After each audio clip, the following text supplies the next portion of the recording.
الحمد لله والصلاة والسلام علی رسول الله، اما بعد.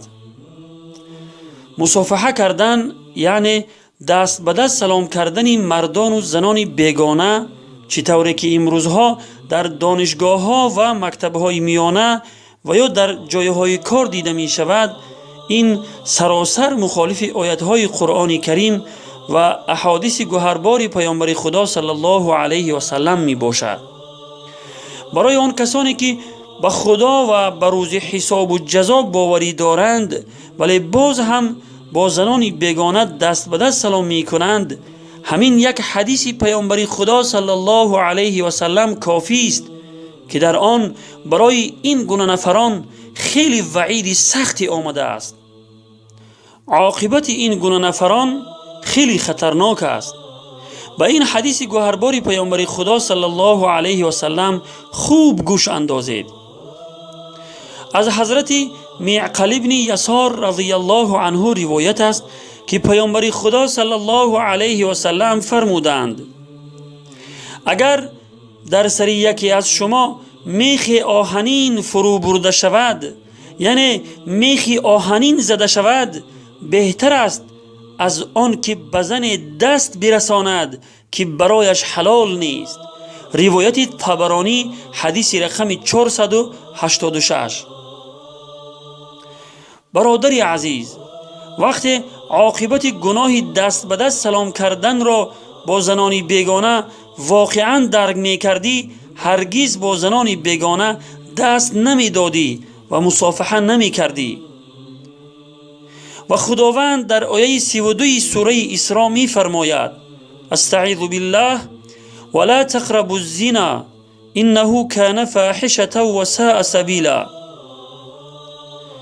و به زنا نزدیک نشوید که کار بسیار زشت و راه بدی است. یعنی هر آن چیزهایی که شما را به زنا نزدیک می کند از آن بپرهیزید. و این معلوم است که دست به دست سلام کردن با زنان بیگانه، نگریستن، چشمک زدن، در تنهایی نشستن و ساعتهای دراز با تلفن صحبتهای محرمانه کردن و غیره، همه اینها انسان را به زنا نزدیک می کند. در اینجا گفته نمی شود که دل من پاک است و من نیتی بدی ندارم، چون که پیامبر خدا صلی الله علیه و سلم معصوم از گناه بودند، یعنی از گناه محفوظ بودند و دلشان از همه دلها پاکترین بود. ولی با وجود این می فرمود: اینی لا اصافح النساء، من با زنان دست نمی دهم و مصافحه نمی کنم. روایت نسائی و ابن ماجه. ای کسی که با زنان بیگانه دست به دست سلام می کنی، این سخن پیامبر خدا صلی الله علیه و سلم برای تو چه ارزشی دارد؟ مگر سخنان پیامبر خدا صلی الله علیه و سلم برای تو ارزشی ندارد؟ آیا این کار خود را برای خواهرت یا برای زنت و برای دخترت میپسندی که مردی بیگانه دست او را گرفته تکان دهد؟ پس غیرت و ناموس مسلمانیت کجا شد؟ پیش از آن که غضب پروردگار دامنگیرت شود، از این گناه بی لذت بپرهیز و بیش از این الله مقتدر و جبار را به غضب نیار. و السلام علی من اتبع الهدى.